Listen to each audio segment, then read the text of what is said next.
के सितारों को आंखों में महफूज रख लो। बहुत दूर तक रात ही रात होगी, मुसाफिर हैं हम भी, मुसाफिर हैं तुम भी, फिर किसी मोड़ पर मुलाकात होगी। कैसे आपके मन में आया कि मुझे एनजीओ ही चलाना है या समाज सेवा करनी है, और किस तरह से करनी है? इस पूरे पूरा जो यात्रा है उसको थोड़ा आपने। शाम के खाली समय में कुछ तो ऐसा किया जाए जो मतलब अपने अलावा किसी दूसरे को देने का प्रयास किया जाए। तो शंकरगढ़ एक गांव लगता है, तो धीरे धीरे शाम को मैं ऐसे ही गांव में जाने लगा, तो फिर पढ़ाना चालू कर दिया वो गांव में। डेली हम लोग शाम को 4:30 बजे के आसपास, मैं शुरुआत में मतलब महीने 2 महीने तक अकेले गया कि यहाँ पे पढ़ाने से बहुत ज़्यादा ब्रॉडर इफेक्ट नहीं हो रहा है, तो हम लोग कुछ बच्चों को इंजीनियरिंग की तैयारी कराएं फ्री ऑफ कॉस्ट में, जिससे कि यहाँ तैयारी करने के बाद बच्चे बाहर किसी इंजीनियरिंग कॉलेज में जाएं, IIT में जाएं, NIT में जाएं। हम लोग 2019 में ही इंजीनियरिंग की तैयारी कराना भी स्टार्ट कर दी। बच्चों से आगे 2-3 बच्चों का मेरी फर्स्ट पिछले साल सिलेक्शन हुआ इंजीनियरिंग कॉलेज में, रवि गोयल। मुझे एक सेकंड में आपको रोकना चाहूँगा। ये मानवेंद्र और रवि, ये 2 बच्चे ऐसे थे जो हमारी लाइब्रेरी में स्टार्टिंग में पढ़ने आते थे। तो मैं जनरली इनसे पूछता था कि तुम लोगों का एम क्या है, तो वो लोग ये तो नहीं बता पाते थे कि अल्टीमेट एम क्या है, लेकिन मैंने उसके मुँह से सुना था कि वो बोलते थे सर हम एक अच्छे इंजीनियरिंग कॉलेज से इंजीनियरिंग कर लें तो वो हमारा सपना होगा। और उन लोगों के लिए BITS इंस्टीट्यूट में आना भी एक ड्रीम था, जैसा भी था, लेकिन वो सोचते थे कि हम लोग इंजीनियरिंग करेंगे, बहुत बड़ी बात होगी। और आज 2024 में, हाँ 24 में, अगर मैं ठीक हूँ तो 2024 में रवि और मानवेंद्र दोनों का एडमिशन UPTU के कॉलेज में, मानवेंद्र का BIT झांसी में और रवि का REC बांदा में। REC बांदा में इलेक्ट्रॉनिक्स एंड कम्युनिकेशन। हाँ, और मानवेंद्र कौन सी ब्रांच में? मैकेनिकल। हाँ, कभी मौका मिलेगा तो हम लोगों से भी बातचीत कराएंगे आपकी। अंधेरों में जिनके धुंधले रास्ते, दीप जलाना है उनके वास्ते, यही इसी ध्येय को लेके हम लोग आज से 6 साल करीब पहले स्टार्ट हुए थे। तो नमस्कार आप सभी को, मेरा नाम प्रकाश, और इनसे आप भलीभांति परिचित होंगे। ये हैं ब्रजेश यादव, शक्ति एजुकेशन एंड वेलफेयर एसोसिएशन के प्रेसिडेंट। तो आज हम इनसे बहुत सारी बातचीत करेंगे कि जो सेवा संस्था है इन्होंने कैसे कैसे स्टार्ट की, क्या क्या इनके मन में विचार थे, कैसे कैसे इम्प्लीमेंटेशन हुआ। और काफ़ी दिन से मैं ही बातचीत करना चाह रहा था, लेकिन आप सबको भी पता चलेगा और हम पूरी जर्नी जानेंगे सेवा की कि किस तरह से इन्होंने अब तक का रास्ता तय किया है और आगे इनकी क्या-क्या प्लानिंग है रिसोर्सेज़ के अकॉर्डिंग। तो अ, अंधेरों में जिनके धुंधले रास्ते, दीप जलाना है उन्हीं के वास्ते, यही इसी ध्येय को लेके हम लोग आज से 6 साल करीब पहले स्टार्ट हुए थे कि, और आज कहाँ तक पहुँच पाए हैं ये जानेंगे ब्रजेश यादव से। ये ब्रजेश यादव हैं, इन्होंने मैकेनिकल इंजीनियरिंग से बीटेक किया 2020 के पास आउट, और अभी तक उसके बाद पिछले 5 सालों से लगातार अनवरत इसी सेवा को, इसी कार्यक्रम को आगे बढ़ा रहे हैं। 2019 से स्टार्ट हुआ था सेवा, और लगभग 6 साल हो चुके हैं। 6 साल तो आप एक अच्छा खासा पीरियड होता है, हम सब लोग जानते हैं, आप भी जानते हैं। तो ये कैसे आपके मन में आया कि मुझे एनजीओ ही चलाना है या समाज सेवा करनी है, और किस तरह से करनी है? इस पूरे पूरा जो यात्रा है उसको थोड़ा हमें समझाइए। सबसे पहले तो हमें एनजीओ चलाने का ऐसा कुछ मतलब पहले उद्देश्य नहीं था कि एनजीओ ही चलाना है या एनजीओ खोलेंगे। सबकी इच्छा होती है कि गांव से निकल के इंजीनियरिंग कॉलेज में आए, तो इंजीनियरिंग कॉलेज में सबकी बड़े बड़े ओहदे और पदों पर जाने की इच्छाएं होती हैं। हमारी भी इच्छा थी कि बड़े किसी मल्टीनेशनल कंपनी में या किसी गवर्नमेंट जॉब में जाएंगे तो किसी ऊंचे पद पर जाएंगे, सबकी इच्छाएं इतनी होती हैं। लेकिन धीरे धीरे पढ़ाई के दौरान जब हम लोग सेकेंड ईयर जब बीतने लगा, तो हम लोगों ने ये सोचा कि कॉलेज टाइम के बाद 4 साढ़े 4 बजे के बाद 2-3 घंटे डेली हम लोग के वेस्ट होते थे शाम को। तो 2-3 लोगों से सेकेंड ईयर के बाद 2-3 लोगों से, जैसे मेरे दोस्त था धीरज राय, जो स्कूल का भी फ्रेंड था, उससे मैंने ये डिस्कस किया कि कुछ शाम के खाली समय में कुछ तो ऐसा किया जाए जो मतलब अपने अलावा किसी दूसरे को देने का प्रयास किया जाए। तो उसी तरह हमने कुछ दिन, मैंने कई लोगों से बात किया तो कोई साथ नहीं आया, तो हम लोग कॉलेज साकेत हॉस्टल में रहते थे इंजीनियरिंग कॉलेज के, तो वहाँ से बाउंड्री वॉल से पीछे की तरफ शंकरगढ़ एक गांव लगता है। तो धीरे धीरे शाम को मैं ऐसे ही गांव में जाने लगा, और जाने से कुछ 2-4 बच्चे टकराए, और उनको फिर पढ़ाना चालू कर दिया वो गाँव में ही, और डेली हम लोग शाम को 4:30 बजे के आस-पास, मैं शुरुआत में मतलब महीने 2 महीने तक अकेले गया। उसके बाद 1 आध 2 लोग, धीरज राय हमसे जुड़ गया। अच्छा, उन तो बच्चों को पढ़ाना गाँव में ही स्टार्ट किया? गाँव में स्टार्ट किया। कौन सा गाँव बताया आपने? शंकरगढ़, शंकरगढ़ इंजीनियरिंग कॉलेज के जस्ट पीछे ही। पीछे। तो काफ़ी बच्चे इकट्ठे हो गए, उनको काफ़ी हेल्प भी मिला 3-4 महीने बाद। फिर उसके बाद रेगुलेरिटी टूट गई, हम लोग का सेमेस्टर एग्ज़ाम चालू हो जाता है। फिर 2-3 लोग और जुड़ गए, तो यहाँ दिगारा गाँव में एक सेंटर की हम लोग सोचे कि एक प्रॉपर प्लेस हो जहाँ बच्चों को पता चले कि यहाँ कुछ इंजीनियरिंग कॉलेज के छात्र आते हैं, और पढ़ाई मतलब बेसिक एजुकेशन हम लोगों ने स्टार्ट किया था सबसे पहले। तो पता चले कि यहाँ कुछ पढ़ाने के लिए बच्चे आते हैं, तो वहाँ आए। तो उनके प्रधान से, गोविंद जी प्रधान थे, तो उनसे बात किए, उन्होंने कमरा दिया। फिर 2-3 लोग हम लोग आते थे कुछ समय तक, 3-4 महीने वहाँ तक पढ़ाए। काफ़ी बच्चों को लाभ हुआ। ये इतना तक लाभ हुआ कि जब हम पढ़ाने गए थे तो शायद शंकर गाँव में 2-3 हार्डली बच्चे पूरे गाँव में हायर एजुकेशन के लिए 9th-10th के बाद जाते होंगे। लेकिन बच्चे जाने लगे, फिर वो बीच में ब्रेक हो गया। फिर धीरे-धीरे ऐसे मिलते हुए ये थोड़ा कि इस काम को नहीं छोड़ा है, क्योंकि हम इंजीनियरिंग कॉलेज से तो बहुत कुछ लेके चले जाते हैं यहाँ से। लेकिन यहाँ आस-पास के एरिया में एजुकेशन का स्तर बहुत कम है। तो उसी ध्येय से हम लोगों ने इसको फिर दोबारा हम लोगों ने स्टार्ट करने की कोशिश की, और उसी के साथ आप लोग जैसे प्रकाश, अंकित, जितेंद्र, रवि, और बहुत सारे लोग, पलक कुमार पांडे मेरा बैचमेट, और वंशज चौबे, ये सब लोग मिले, आदर्श राय, ये सब लोग मिले, और सब लोगों ने प्लान बनाया है कि हम लोग कोछावा और जो इंजीनियरिंग कॉलेज के ठीक सामने गांव है वहां भी एक सेंटर खोला जाए, और शाम के समय अलग अलग रेगुलर इंटरवल पे कुछ बच्चों को हम लोग पढ़ाएं। तो इसी के ध्येय से सामने कोछावा और हम लोग में गांव में एक मुकेश भैया हम लोग यहाँ ऑटो ड्राइवर थे, उनके घर पे बात हुई, तो वो बिना रेंट के ही अपने मकान देने के लिए तैयार हो गए। तो लगभग लगभग साल 1.5 साल हम लोग 17-18 तक पूरा बैच वहाँ हम लोग चलाया, और सब लोग डेली जाते थे रेगुलर पढ़ाने। सब चीज, सब तरह की पढ़ाई होती थी। लगभग 100-150 बच्चे आते थे, प्राइमरी एजुकेशन 8th क्लास तक के बच्चे।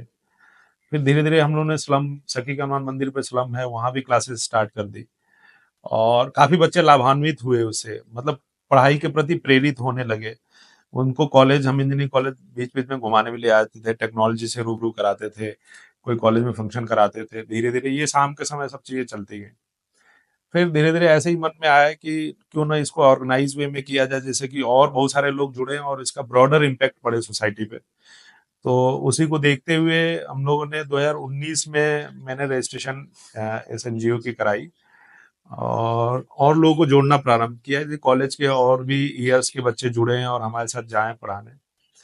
और जब हम लोग कोछावर में पढ़ाते थे तो ये लगा कि यहाँ का एक माहौल बच्चों को इस क्लासरूम का मिल रहा है, तो उसी के साथ ये हम लोग सोचे कि एक लाइब्रेरीज वगैरह ऐसा कुछ हो जाए किसी गांव में, जहाँ पे बच्चे आए और दिन भर 24 घंटे पढ़ाई करें। तो उसको ध्येय में रख के लाइब्रेरी के एक ध्यान में था ही। लेकिन बेसिक एजुकेशन के बाद हमने सबसे पहले ये दिमाग में आया कि हम लोग जो इंजीनियरिंग बैकग्राउंड के छात्र होते हुए हम लोग छात्रों को ABCD और जोड़ घटाना गुणा ये सब चीजें सिखा रहे हैं 8th क्लास तक के एजुकेशन में, हम अपने नॉलेज का वो लाभ नहीं दे पा रहे हैं जो हमें देना चाहिए। वो तो ग्रामीण क्षेत्र का कोई भी बच्चा अगर ग्रेजुएशन किया हो तो वो 8th क्लास तक के बच्चों को नॉर्मली पढ़ा सकता है। तो हम लोगों ने ये प्लान किया कि यहाँ पे पढ़ाने से बहुत ज्यादा ब्रॉडर इम्पैक्ट नहीं हो रहा है, तो हम लोग कुछ बच्चों को इंजीनियरिंग की तैयारी कराएं फ्री ऑफ कॉस्ट में, जिससे कि यहाँ तैयारी करने के बाद बच्चे बाहर किसी इंजीनियरिंग कॉलेज में जाएं, IIT में जाएं, NIT में जाएं, स्टेट गवर्नमेंट के गवर्नमेंट इंजीनियरिंग कॉलेज में जाएं, जो बिल्कुल फीस अफोर्ड नहीं कर पाते हैं, प्राइवेट इंस्टीट्यूट अफोर्ड नहीं कर पाते हैं, और उनको एक माहौल ऐसा मिले जो अपने पीढ़ी को बढ़ाने का काम करे। तो इसी के साथ हम लोग 2019 में ही इंजीनियरिंग की तैयारी कराना भी स्टार्ट कर दिए। पीछे आश्रम पद्धति विद्यालय गवर्नमेंट के द्वारा एक चलता है, उस विद्यालय में हम लोग 9th 10th 11th 12th की पूरी क्लासेस फ्री ऑफ कॉस्ट चलाना प्रारंभ किया। ये भी गए बहुत साल भर, 1.5 साल। और भी 2-3 मेरे दोस्त हैं, हम लोगों ने वेरी फर्स्ट बैच 2020 में स्टार्ट किया, 20-22 बच्चों का जी। उन्हीं बच्चों से आगे 2-3 बच्चों का वेरी फर्स्ट पिछले साल सिलेक्शन हुआ इंजीनियरिंग हाँ, कॉलेज में, ये रवि और मैं मुझे एक सेकंड में आपको रोकना चाहूंगा। ये मानवेंद्र और रवि, ये 2 बच्चे ऐसे थे जो हमारी लाइब्रेरी में स्टार्टिंग में पढ़ने आते थे। तो मैं जनरली इनसे पूछता था कि तुम लोगों का एम क्या है, तो वो लोग ये तो नहीं बता पाते थे कि अल्टीमेट एम क्या है, लेकिन मैंने उसके मुंह से सुना था कि वो बोलते थे सर हम एक अच्छे इंजीनियरिंग कॉलेज से इंजीनियरिंग कर लें तो वो हमारा सपना होगा। और उन लोगों के लिए BITS इंस्टीट्यूट में आना भी एक ड्रीम था। हम्म, जैसा भी था, लेकिन वो सोचते थे कि हम लोग इंजीनियरिंग करेंगे, ये बहुत बड़ी बात होगी। और आज 2024 में, हाँ 24 में, अगर मैं ठीक हूँ तो 2024 में रवि और मानवेंद्र दोनों का एडमिशन यूपीटीयू के कॉलेज में, मानवेंद्र का BIT झांसी में और रवि का REC बांदा में, आई थिंक। REC बांदा में इलेक्ट्रॉनिक्स एंड कम्युनिकेशन इंजीनियरिंग, हाँ, और मानवेंद्र कौन सी ब्रांच में है? मैकेनिकल हाँ, मेरी ये ब्रांच है, कभी मेरी मौका खुद मिलेगा की। तो हम इन लोगों से भी बातचीत कराएंगे आपकी। ये दोनों बच्चे सेवा से ही पढ़े, और ब्रजेश सर ने इनको काफी, शायद 2 या 3 साल तक पढ़ाया 2 साल लगातार। तक। और उसके बाद उन्होंने 12th करी, उसके बाद शायद 1 साल और ड्रॉप दिया था, हाँ, और उसके बाद तैयारी करके वो लोग उसमें पढ़ रहे हैं। तो वो सपना सच होते हुए हमने अपनी आंखों से देखा है। उस बीच में सबसे बड़ी मुश्किल आई कि ये सभी बच्चे, जब हम पहली बार इन लोगों से मिले तो ये इंजीनियरिंग के बारे में जानते तक नहीं थे। हम लोग को देख के इन्हें पता चला कि इंजीनियरिंग भी हम ऐसी जब कोई बोलते चीज थे होती है। कि हाँ, हम लोग इस इंस्टीट्यूट में पढ़ रहे हैं, तो हाँ, बोलने लगता था कि ऐसा कुछ हम भी कर पाएंगे क्या हाँ, ऐसा। उन्हें ये ऐसा लगता था कि बीआईटी एक बहुत बड़ा इंस्टीट्यूशन है, बहुत बड़े बड़े घरों के बच्चे आते हैं यहाँ पे, हम लोग नहीं जा पाते, चूंकि वो झांसी के आसपास के गांव के ही बच्चे थे। तो ये मेरे लिए बहुत बड़ी उपलब्धि थी कि उन पे एक जागरूकता उत्पन्न हुई कि हम भी इंजीनियरिंग कर सकते हैं। तो उन्होंने सर्च करना प्रारंभ किया, डेली में मिलना, उन लोगों को पढ़ाना। और वहाँ उस स्कूल के करीब वेरी फर्स्ट, पहली बार जिस स्कूल के वो बच्चे थे, उस पहली बार कोई बच्चा इंजीनियरिंग करने के लिए गया था, और इसका मैं शुक्रगुजार रहूंगा। और आने वाले समय में 4-5 बच्चे, और इस साल भी एडमिशन 2-3 बच्चे वहां से स्कूल से लिए हैं, कुछ प्राइवेट में लिए हैं, कुछ कहीं लिए हैं, लेकिन कम से कम एक वहाँ माहौल तो जनरेट हुआ जो इंजीनियरिंग के बारे में बच्चे सोचना चालू कर दिए। उस विद्यालय में इस साल भी कम से कम 4-5 ऐसे बच्चे हैं जो एनआईटीज तक, मतलब अगर थोड़ी सी मेहनत कर दें तो एनआईटीज तक जा सकते हैं। जी, मतलब ये हम लोगों का, ये तो सब जानते हैं कि पढ़े लिखे इंसान अपनी जिंदगी बेहतर करता है, लेकिन एक पढ़ा लिखा इंसान दूसरों की जिंदगी भी कितना बेहतर कर सकता है, ये सबसे अच्छा उदाहरण है इसका। और ये तो हुई बेसिक एजुकेशन की बात, जो हमने कुछ आवर में स्टार्ट की। उसके बाद लाइब्रेरी सबसे पहले स्टार्ट बड़ा गांव में हुई। वहां पर शायद कितने 2 साल तक चली ना? अभी बड़ा गांव में ही है हम हाँ, लोग। मतलब जो, सॉरी लोकेशन चेंज हो गई है इसलिए मैं भूल लोकेशन जाता हूँ। चेंज हो गई। तो सबसे पहले स्टार्ट बड़ा गांव में हुई थी, जो एक बिल्डिंग थी, जो अभी हम, अब तो नई बिल्डिंग में शिफ्ट हुए हैं। उस बिल्डिंग में कुछ कुछ बच्चे आया करते थे। यहाँ तो खैर बहुत ज्यादा बच्चे आते हैं, अभी इसके बारे में बात करेंगे। यहाँ इतने बच्चे आते हैं कि शेड्यूल भी प्रॉपर नहीं बन पाता है, किसी को मॉर्निंग में, किसी को आफ्टरनून में, इस तरह एडजस्ट करना पड़ता है, इतने सारे बच्चे आते हैं यहाँ पढ़ने के लिए। तो किस तरह की तैयारी करते हैं बच्चे, और किस किस एग्जाम की तैयारी करते हैं, उसका बताइए हमें। यहाँ पे बेसिकली बच्चे आते हैं, एक तो जिन बच्चों को हम इंजीनियरिंग की तैयारी कराते हैं 15-20 बच्चों की, तो वो तो रेगुलर बैठते ही हैं। हम्म। इसी बिल्डिंग में ऊपर बच्चे रहते भी हैं, जो फ्री ऑफ कॉस्ट उनका रहना है।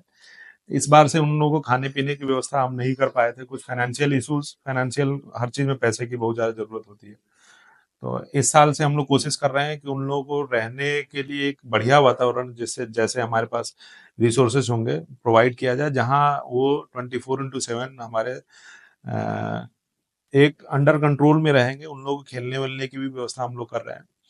और बेसिकली यहाँ पे बच्चे, जैसे आपका सवाल था कि यहाँ बच्चे किस किस एग्जाम की नॉन तैयारी टेक्निकल करते कंपटीशन की जितनी आसपास की एग्जाम होती हैं, जैसे कुछ बच्चे तो यहाँ आईएएस पीसीएस की भी तैयारी करते हैं, 4-5 बच्चे हैं। हैं? उसके अलावा मैक्सिमम बच्चे SSC, GD, bank, railway, PO, तो ये सब सारी तैयारियों के बच्चे, जो नॉन टेक्निकल एग्जाम जितने होते हैं, ग्रामीण क्षेत्र के बच्चे, कुछ अभी यहाँ पे मतलब लाइब्रेरी में लगातार 1.5 साल से 2 साल से पढ़ के 3-4 बच्चों का पुलिस में भी सिलेक्शन हुआ है।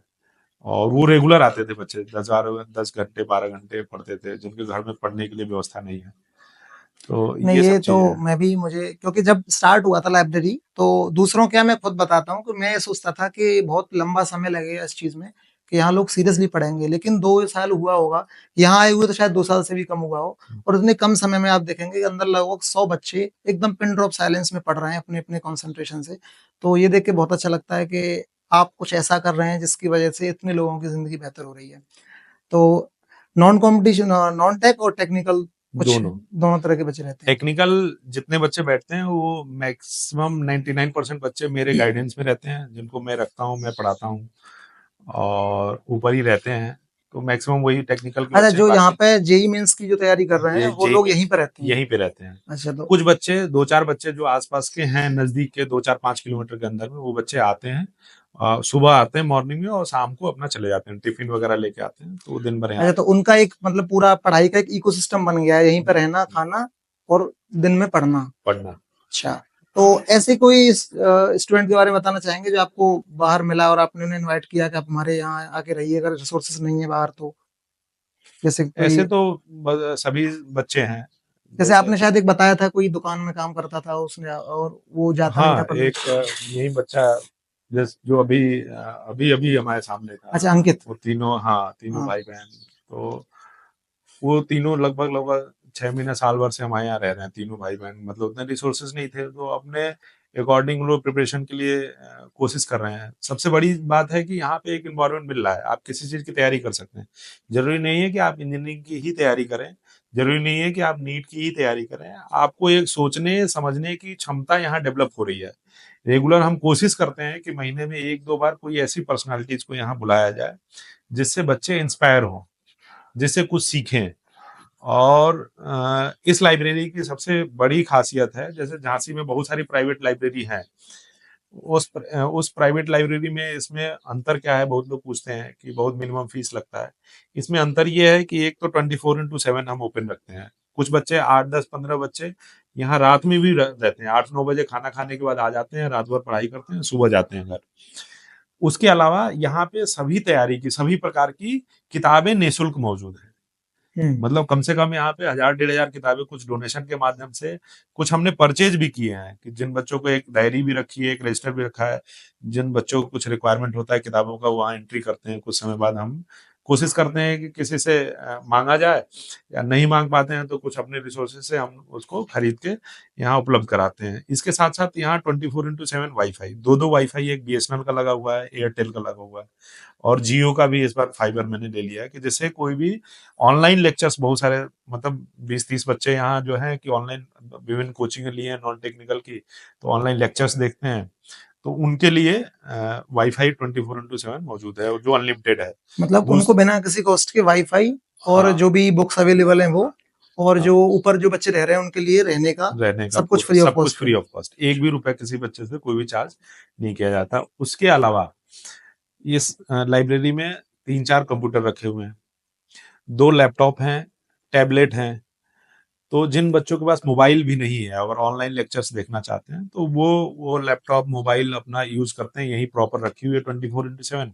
अपना आते हैं, लॉग इन करते हैं, उसमें लेक्चर्स देखते हैं, शाम को यहीं रख के चले जाते हैं। नहीं तो कंप्यूटर में कुछ टाइपिंग सीखने भी आते हैं बच्चे, बच्चियां कुछ टाइपिंग सीखने आती हैं। तो ये सब चीजें यहाँ कुछ पे, कुछ एग्जाम में टाइपिंग मांगी जाती है, एसएससी हाँ, वगैरह में तो। एसएससी वगैरह के कुछ एग्जाम में, तो उस टाइपिंग के लिए भी पूरी व्यवस्था है। तो अच्छा, ये सब चीज, तो अभी वर्तमान में दो लाइब्रेरी हैं जो हाँ। संचालित हैं आपके द्वारा, हम्म, एक बड़ा गांव में और एक कुछ हवा में। कुछावर में। अच्छा, हम्म। तो कुछावर के बारे में थोड़ा सा, वहाँ पे किस तरह की सुविधाएं हैं बच्चों को, क्या क्या? जो सुविधाएं यहाँ पे हैं वही सब, सारी सुविधाएं कुछ हवा में वाईफाई है। वगैरह सब कुछ? वाईफाई वगैरह है, वहाँ 24/7 लाइट है, इन्वर्टर की फैसिलिटीज है, वहाँ भी 3-4 कंप्यूटर लगे हुए हैं। लगभग लगभग 50-60 लोगों के बैठने की व्यवस्था है। वहाँ थोड़ा सा बच्चे कुछ कम आते हैं, क्योंकि हम्म। एक गांव से कंसंट्रेटेड है, बड़ा गांव में एक ब्लॉक है, तो यहाँ से कम 20-30 गांव कनेक्टेड हैं, तो उस 20-30 गांव के बच्चे यहाँ ट्रेवल करके अपना इजिली आ जाते हैं। चूंकि एक सेंटर है, कई इंटर कॉलेज हैं, तो यहाँ उसकी उपयोगिता ज्यादा है। अच्छा, तो ये इसका खर्चा निर्वहन कैसे होता है, क्या कितना एक्सपेंडिचर आता है लगभग, और किस तरह आप मतलब वो करते हैं इसका पूरा, कि जो इसका खर्च हुआ? एक्सपेंडिचर जैसे मंथली लगभग 15,000 के आसपास मंथली इसका रेंट जाता है, और वाईफाई, और केवल एक लाइब्रेरी का। और इसके अलावा रेगुलर कुछ 1,000-2,000 का मेंटेनेंस खर्चा आता है। जाओ जाओ उस मेंटेनेंस मैक्सिमम तो मैं अपने जो भी अर्निंग के मेरे सोर्स हैं, प्राइवेट कोचिंग में जो मैं पढ़ाता हूँ, जो भी मुझे मिलता है, लगभग 99% इन्हीं बच्चों पे खर्चा हो जाता है। उसके अलावा कुछ थोड़े बहुत डोनेशंस जो मुझे मिल जाते हैं, उसका हेल्प, वो थोड़ा बहुत ही होता है। जैसे आप हम्म। मान लो कि मैं इस लाइब्रेरी को जब इनिशियली हम सेटअप किए थे, तो लगभग लगभग 2.5 लाख रुपए तक का खर्चा हुआ था। उसमें से अच्छा, वो ज़्यादा पूरा से ज़्यादा फर्नीचर का? हाँ, पूरा फर्नीचर वगैरह का।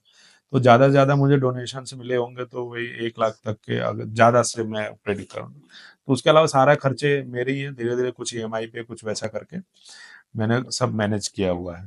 तो ऐसे ही चलता है, जो मेरे मैक्सिमम मेरा मतलब 100% मेरा जो भी अर्निंग है, वो सब इन बच्चों पे ही खर्चा हो जाता है। मैं आज तक मतलब पिछले साल 2 साल में एक भी अपने लिए एक कपड़ा तक नहीं खरीदा हूँ, अपने जो भी अर्निंग्स है।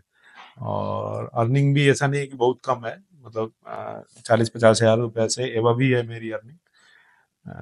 लेकिन ठीक है, अभी इनिशियल लाइफ, अभी शादी नहीं हुई है, तो समाज को कुछ दे रहे हैं। और ऐसे जब तक युवा समाज में नहीं आएंगे तब तक इस समाज को क्या मिलेगा? अपने लिए तो सब लोग जी रहे हैं, सब लोग कर रहे हैं। अच्छा, अगर सपोर्ट और ज़्यादा मिलता है लोगों का, तो आपका और क्या-क्या फ्यूचर में इसे एक्सपेंड करने का प्लान है कि लाइब्रेरी और कहीं लाइब्रेरी खोलने का मन हो या? हाँ, और 1-2 जगह हम लोगों ने प्लान किया है कि यहाँ से 40-50 किलोमीटर दूर बिल्कुल गाँव में एक टहरौली तहसील है। वहाँ 3-4 बार मैं विज़िट कर चुका हूँ। वहाँ तहरौली लग डिस्ट्रिक्ट झांसी में ही? झांसी डिस्ट्रिक्ट का टहरौली तहसील है, बिल्कुल ग्रामीण क्षेत्र है। हुँ। वो तहसील अभी नगर पंचायत भी नहीं हुआ है, वो गाँव ही है, वहाँ प्रधान होते हैं।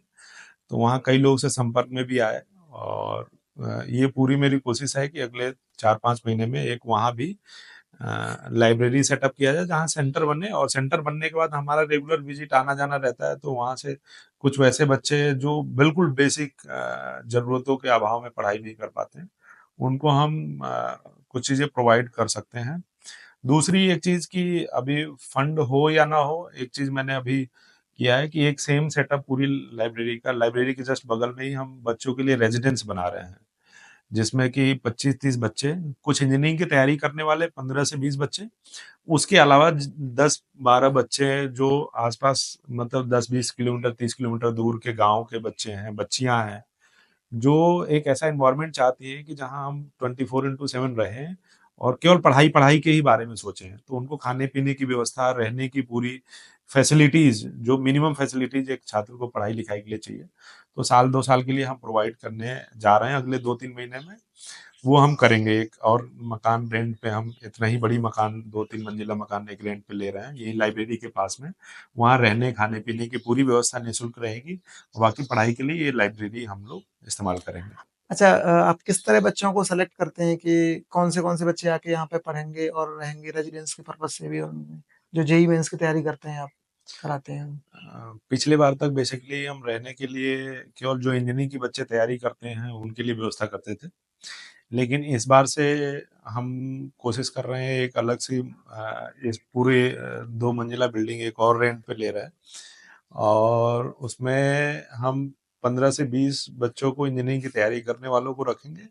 साथ में 10 बच्चों को हम कोशिश करेंगे कि वैसे बच्चे रहें जो जैसे एसएससी, बैंक, रेलवे या पीसीएस वगैरह की तैयारी कर रहे हैं गाँव में, तो उनको रहने के लिए व्यवस्था कर रहे हैं, ताकि एक एनवायरनमेंट मिल सके उनको, 24/7 रहने खाने पीने की व्यवस्था मिले।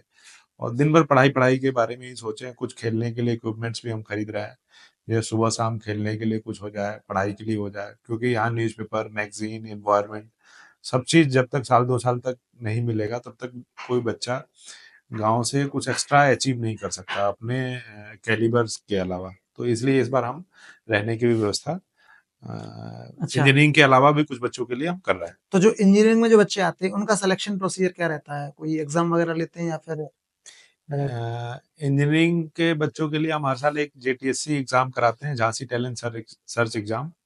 उससे कुछ बच्चों को सेलेक्ट करते हैं जो टॉप में आते हैं, और उनका कुछ हम फैमिली बैकग्राउंड भी कोशिश करते हैं कि देखें। जो एक्चुअली में नीडी हैं उन्हीं को हम, क्योंकि हमारे पास लिमिटेड रिसोर्सेस है, अनलिमिटेड रिसोर्सेस नहीं है। हम लोगों से हेल्प लेके कुछ अपने रिसोर्सेज को यूटिलाइज करके उन बच्चों को रखते हैं। और कुछ बच्चे वैसे भी, जैसे हमें कहीं पता चलता है किसी के थ्रू कि कहीं वैसा बच्चा है जिनको, चूंकि हम एडवर्टीजमेंट भी बहुत ज़्यादा नहीं कर पाते हैं, हुँ। तो किसी के थ्रू भी पता चलता है कोई बच्चा है, पढ़ने में अच्छा है, गांव में है, उसके पिताजी मजदूरी करते हैं, वैसे कोई गांव में कुछ काम करते हैं, फाइनेंशियल कंडीशन सही नहीं है, तो हम वहाँ पे खुद ही जाते हैं, उस बच्चे से बातचीत करते हैं। थोड़ा बहुत बातचीत करने के दौरान मैं टेक्निकल एस्पेक्ट्स जानने की कोशिश करता हूँ कि इसको नॉलेज कितना है, अगर साल 2 साल बाद तैयारी करेगा तो कुछ अचीव कर सकता है कि नहीं। उसके बेसिस पे हम उसको भी ले आते हैं। अच्छा, अभी आपने उसकी एडवर्टाइजमेंट की बात की, तो ये चीज़ तो मैं भी एडॉप्ट करूँगा कि लगभग सेवा को स्टार्ट हुए 6 साल हो चुके हैं। एडवर्टाइजमेंट हमारा उस लेवल तक का नहीं था, काम बहुत सारे हुए सेवा में, आज भी चल रहे हैं, लेकिन उस लेवल तक का जैसे हम लोग देखते हैं कि बहुत सारी चीज़ें ऐसी हैं जो ग्राउंड लेवल पर इतनी ज़्यादा नहीं दिखती हैं, लेकिन एडवर्टाइजमेंट उनका बहुत ज़्यादा हो चुका होता है, तो वो लोग ज़्यादा पॉपुलर हो जाती हैं। हुँ। लेकिन सेवा 2019 से और 25 आ गया, 6 साल तक 2 लाइब्रेरी चली, बहुत सारे काम हुए, तो मैं 5000 इतनी सारी स्टूडेंट्स लगभग बेनिफिटेड है अब बेनिफिटेड हैं, खाना भी इतना डायरेक्टली। डिस्ट्रीब्यूट हुआ, उसके बावजूद हमारा इतना मतलब विज्ञापन हम लोग इतना नहीं कर पाए जिससे हम लोग बहुत ज़्यादा तक पहुँच सकें। तो ये चैनल भी शायद साल भर हुआ होगा मुश्किल से स्टार्ट हुए, 3 महीने। 3 महीने स्टार्ट हुए हैं चैनल को, क्योंकि और ये भी बहुत कम कैमरे के सामने आना चाहते थे, मतलब कि दूसरों को मतलब शो किस टाइप का नहीं था कि बताना है, पता चले बस काम करते रहना है। लेकिन हमें पता चला कि ऐसा नहीं हो सकता है कि आप कुछ-कुछ करते रहेंगे और जब तक चीज़ें एडवर्टाइज़ नहीं होंगी तब तक वो एक्सपेंड इतनी नहीं हो सकती हैं, और रिसोर्सेज़ भी एक आदमी इतने नहीं कर सकता है जितने कि जो मास और फंड लोग से जो हो सकता है वो अकेला आदमी नहीं कर सकता है। तो तो बाकी ठीक है, तो बाकी चीज़ें बाद में करेंगे कभी, जब मिलेंगी, तो आज और इतना ही करना है। बेसिकली मेन जो हम लोग का पर्पस एम था वो अभी तक पूरा हो रहा था। जब इसको एक्सपेंड करना चालू किए तो हमें और फंड्स की आवश्यकता पड़ी, इसलिए हम लोग थोड़ा बहुत चीज़ों को दिखाना चालू किए। हमारा बेसिक सोल पर्पस है एक ग्राउंड पे एक चेंज लाना, और वो एजुकेशन के थ्रू ही लाया जा सकता है, और वो लॉन्ग टर्म में आएगा, क्योंकि शुरू में किसी को समझ में नहीं आ सकता। एजुकेशन का इन्वेस्टमेंट ऐसा है कि सोशल सेक्टर में कोई एजुकेशन में बहुत ज़्यादा इन्वेस्ट करना नहीं चाहता, किसको इसका रिजल्ट आपको 8-10 साल बाद दिखेगा।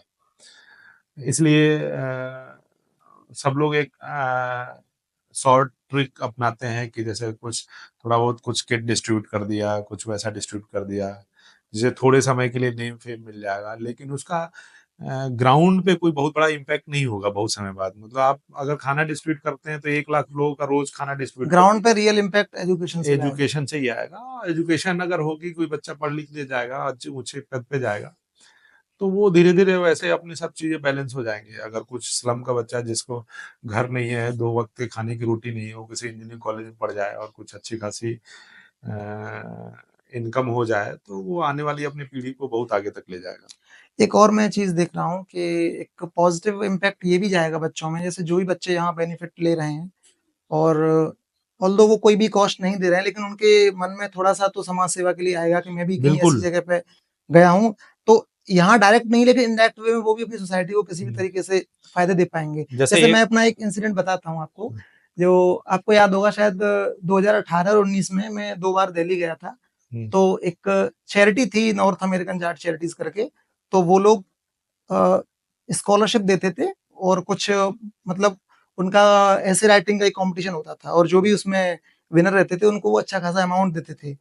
तो मैं 2 बार वहाँ पे गया, 2 बार उस वहाँ से प्राइज़ लाया, तो उससे मुझे बहुत ज़्यादा फ़ायदा मिला था, और उन्होंने यही कहा था कि आप डायरेक्टली नहीं कर पाएँगे हमारे लिए, तो इनडायरेक्टली आप कहीं न कहीं सोसाइटी को लौटाएँगे। हुँ, तो अगर कोई भी हम सोशल सर्विस का फ़ायदा लेते हैं, अगर हम डायरेक्ट हम उसको नहीं दे पाए, लेकिन कहीं न कहीं हमारे ज़हन में वो बात रहती है कि मैं भी जब भी अ, जब मैं करने के काबिल हूँ, तो कम से कम उस चीज़ को दूसरों के लिए कर पाऊँ, जिससे मेरे से जब मैं जिससे बेनिफिट लिया हूँ, तो मैं किसी अदर वे में मैं भी सोसाइटी को बेनिफिट दे पाऊँ। तो ये जितने भी बच्चे अगर पढ़ रहे हैं यहाँ पे, कहीं न कहीं उनके मन में एक पॉज़िटिव थिंकिंग तो जैसे रहेगी। उसका एक छोटा-सा एग्ज़ाम्पल है कि जो हमारे यहाँ इंजीनियरिंग के बच्चे तैयारी करते हैं, यहाँ लगभग 60-70 बच्चों को फ्री ऑफ कॉस्ट शाम को 2 घंटे की ट्यूशन देते हैं यहाँ आस-पास के बच्चों को। जी। तो ये भी एक एग्ज़ाम्पल हो सकता है कि मैं उनसे रिक्वेस्ट भी नहीं किया, मैं कहा भी नहीं कि उनका पढ़ाई ना डिस्टर्ब हो, तो उन्हीं ने बच्चों ने बताया कि नहीं सर, हम 1-2 घंटा समय देना चाहते हैं। तो मैं कहा ठीक है, मतलब ये इधर-उधर खुद से बैठ ही डेवलप हो, बेटर है कि खुद से ही डेवलप हो, वो लोग सोचें कि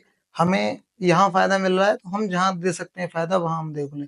जो 12th में या जो इसमें इंजीनियरिंग में है, वो कम से कम 5th, 6th, 8th, 10th तक के बच्चों को पढ़ा सकते हैं। तो ये थे ब्रजेश यादव, सेवा के अध्यक्ष, जिनसे हम बातचीत कर रहे थे, और हमने जाना कैसे-कैसे इन्होंने शिक्षा के विभाग में अपना मतलब काम कर रहे हैं। कि वैसे बहुत 2-3 चीज़ें हैं सेवा की, जैसे खाना भी डिस्ट्रीब्यूट करते हैं, और एजुकेशन में तो है ही है, उसके बाद कपड़े भी डोनेट करते हैं। एक ब्लैंकेट डिस्ट्रीब्यूशन ड्राइव चलती है सर्दियों में, जो स्पेशल जो भी लोग डोनेट करते हैं उनको।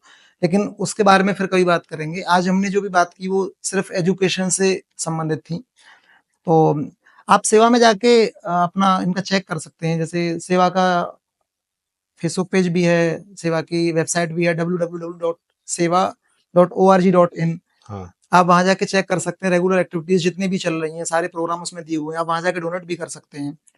और सेवा का फेसबुक पेज भी है, सेवा का यूट्यूब चैनल भी है ब्रजेश सेवा ऑफिशियल नाम से। आप वहाँ पे भी रेगुलर एक्टिविटीज़ देख सकते हैं क्या-क्या हो रही हैं उनके। तो फिर किसी दिन मुलाकात होगी इसी सितारों को आँखों में महफूज़ रख लो, बहुत दूर तक रात ही रात होगी, मुसाफिर हैं हम भी, मुसाफिर हैं तुम भी, फिर किसी मोड़ पर मुलाकात होगी। तो धन्यवाद। धन्यवाद।